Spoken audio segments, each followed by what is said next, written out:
నమస్కారం అండి. నేను డాక్టర్ ప్రదీప్, భాస్కర హాస్పిటల్ షాపూర్ గండిమైసంలో చేస్తున్నాను. ఈరోజు మనకి రెగ్యులర్గా చాలామంది పేషెంట్స్ అడుగుతూ ఉంటారు ఏమని అంటే, సార్ ఏం ఫుడ్స్ అంటే రెగ్యులర్గా మనం తినే ఫుడ్స్లో డేంజరస్ ఫుడ్స్ కొనే చెప్పండి సార్ అనేది చాలామంది అడుగుతూ ఉంటారు. సో నేను అందుకు వెరీ డేంజరస్ 5 ప్రాణాంతకమైన ఫుడ్స్ మనం రెగ్యులర్గా తీసుకునే ఫుడ్స్ అనమాట, మనకు కూడా తెలియదు, అది రెగ్యులర్గా తింటూ ఉంటాం. డేంజరస్ ఫుడ్స్ గురించి ఈరోజు మనం డిస్కస్ చేద్దాం. ఆ ఐదు ఏంటి అన్నది మనం క్లియర్గా అసలు ఎందుకు అది డేంజర్ అనేది మనం డిస్కస్ చేద్దాం. మెయిన్ నెంబర్ 1 ఏంటంటే షుగర్. మనం రెగ్యులర్గా నాకు తెలిసి మనం తినే ఫుడ్స్లో ఒక్క అంటే టేస్ట్ బాగుండొచ్చు కానీ యూజ్లెస్ ఫుడ్ ఏంటి అంటే షుగర్. ఈ షుగర్ అనేది ఎలా అంటే మనకి ఇప్పుడు డ్రగ్స్ ఉంటాయి కదా, కొకైన్, ఇవన్నీ ఎలాగో అది కూడా అంతే ఎడిక్షన్.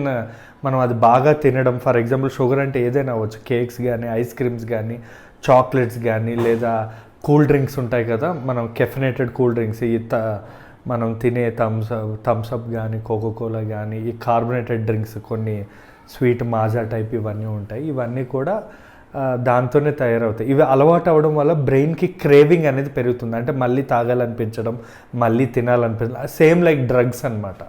ఏమవుతుందంటే ఇవి తిన్నప్పుడు మనకి ఫీల్ గుడ్ హార్మోన్స్ రిలీజ్ అవుతాయి. డోపమైన్ అని ఒక ఫీల్ గుడ్ హార్మోన్ అనేది రిలీజ్ అవుతుంది. దానివల్ల ఈ షుగర్స్ అలవాటు చేసుకునే వాళ్ళకి ఇంకా తినాలి అనిపిస్తుంది. మళ్ళీ తినడం ఆపేశాక డిప్రెషన్లోకి వెళ్ళడం, లేదా బాగా కొవ్వు పెరిగిపోవడం, అంటే బాడీలో ఊబకాయం రావడం కానీ, డయాబెటీస్ కానీ, హార్ట్ ప్రాబ్లమ్స్ కానీ, లేదా పిల్లల్లో పళ్ళ దగ్గర క్యావిటీస్, షుగర్ అనేది పళ్ళని తినేస్తుంది అనమాట. సో పళ్ళ దగ్గర క్యావిటీస్ రావడం, లేదా స్కిన్ ప్రాబ్లమ్స్, వీళ్ళు తొందరగా ఏజ్ ఎక్కువ అయిపోయినట్టు అనిపిస్తారు. తొందరగా ముడతలు అనేవి వచ్చే అవకాశాలు ఉంటాయి.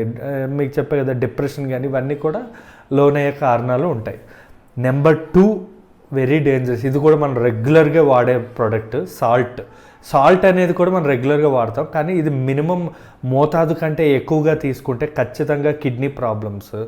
ఎందుకంటే మనకి ఫ్లూయిడ్ రిటెన్షన్, దీనివల్ల ఏంటంటే సాల్ట్లో సోడియం అనేది ఉంటుంది. సోడియం అనేది వాటర్ అనేది అబ్జర్వ్ చేసి బాడీలో వాటర్ శాతం పెంచేస్తుంది. దానివల్ల ఫేస్ ఉబ్బిపోవడం, డీహైడ్రేషన్ సిమ్టమ్స్ కనబడడం, లేదా నీరు ఎక్కువ పెరిగిందనుకోండి బాడీలో ఏమవుతుంది, బ్లడ్ ప్రెషర్ అనేది పెరుగుతుంది. దానివల్ల బీపీ రావడం, హార్ట్ మీద ప్రెషర్ పడి హార్ట్ అటాక్స్ రావడం.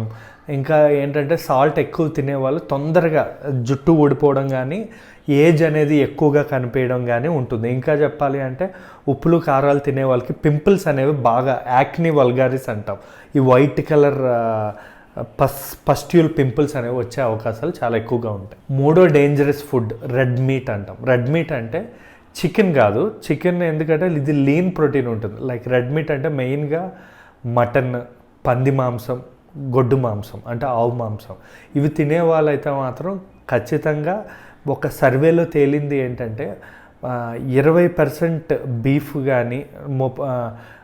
కానీ మటన్ కానీ పంది మాంసం తినేవాళ్ళలో 20% డెత్ రేట్స్, అంటే మ్యాక్సిమం 100లో 20 మంది ఖచ్చితంగా 50 నుంచి 60 సంవత్సరాల మధ్యలో హార్ట్ ప్రాబ్లమ్స్, హార్ట్ అటాక్స్ వచ్చేవనేవి జరుగుతుందన్నమాట. సో ఈ రెడ్ మీట్ అనేది చాలా డేంజరస్.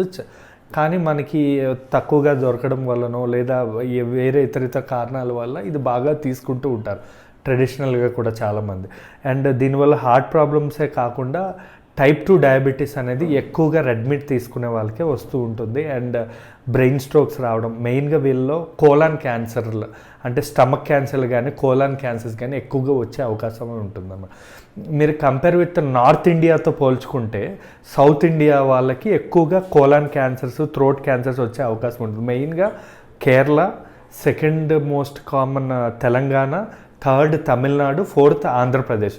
ఈ ప్లేసెస్లో ఏంటంటే ఎక్కువ కోలాన్ క్యాన్సర్స్ అనేవి బాగా ఎక్కువగా ఉంటుంది. ఎందుకంటే నార్త్ ఇండియా వాళ్ళు మ్యాక్సిమం అక్కడ వెజిటేరియన్స్ ఎక్కువగా ఉంటారు, తిన్నా కూడా మ్యాక్సిమం చికెన్ ప్రిఫర్ చేస్తారు. మన సౌత్ ఇండియాలో ఏంటంటే కొంచెం ఎక్కువగా అందరు maximum non vegetarians, oil foods, junk foods, లేదా మటన్ తింటారు. మటన్ కొంచెం తక్కువ, మటన్, కొంతమంది బీఫ్, పోర్క్, కేరళలో తీసుకుంటే బీఫ్ తింటారు.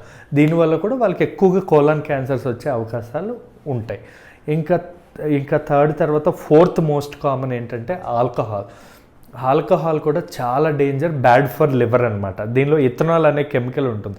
ఆ కెమికల్ ఏం చేస్తుంది అంటే మన లివర్ ఫంక్షన్స్ అన్నది ఖరాబ్ చేసి మొత్తం లివర్ సిర్రోసిస్ కానీ, లివర్ క్యాన్సర్స్ కానీ, లేదా ఫ్యాటీ లివర్ ఇలాంటివన్నీ కూడా మనకి ఆల్కహాల్ వల్ల వచ్చే అవకాశాలు ఉంటాయి. ఇంతేకాకుండా సంతానం ప్రాబ్లమ్స్ కూడా, అంటే ఎరెక్టైల్ అంగం అనేది గట్టి పడకపోవడం కానీ, హార్ట్ ప్రాబ్లమ్స్ కానీ, కిడ్నీ ప్రాబ్లమ్స్ కానీ మనకి ఆల్కహాల్ వల్ల వస్తుంది. మీకు తెలిసింది ఏంటంటే ఆల్కహాల్ మనం ఒకసారి తీసుకుంటే 24 గంటలు మన రక్తంలో అది ఉండిపోతుంది. 24 గంటల తర్వాత ఎలిమినేట్ అవ్వడం మొదలవుతుంది. ఆల్కహాల్ అనేది ఒక వారం పాటు ఆపేస్తే హార్ట్ అనేది నార్మల్గా పనిచేయడం అనేది జరుగుతుంది. ఆల్కహాల్ అనేది ఒక 2 నెలలు ఆపేస్తే కిడ్నీ లేదా బ్లడ్లో షుగర్ లెవెల్స్ అనేవి నార్మల్ అయ్యే అవకాశం ఉంటుంది. ఆల్కహాల్ అనేది సంవత్సరం పాటు ఆపేస్తే మళ్ళీ లివర్ ఏదైతే ఉందో మళ్ళీ ముందు ఎలా ఉందో అలాగా అవ్వడానికి మినిమం ఒక సంవత్సరం పడుతుంది. అదే లివర్ సిర్రోసిస్ అంటాం, అంటే లివర్ ఆల్రెడీ కంప్లీట్గా పాడైపోయింది అంటే మినిమం 50% రికవర్ అయితే ఒక సంవత్సరం ఆల్కహాల్ ఆపేస్తే అవుతుందన్నమాట. ఇవి కాకుండా మనకు తెలియని కొన్ని డేంజరస్ ఫుడ్స్ ఏంటంటే మెయిన్గా సీడ్స్. ఏ సీడ్స్ అంటే యాపిల్ సీడ్స్, అంటే యాపిల్ లోపల చిన్న చిన్న గింజలు ఉంటాయి.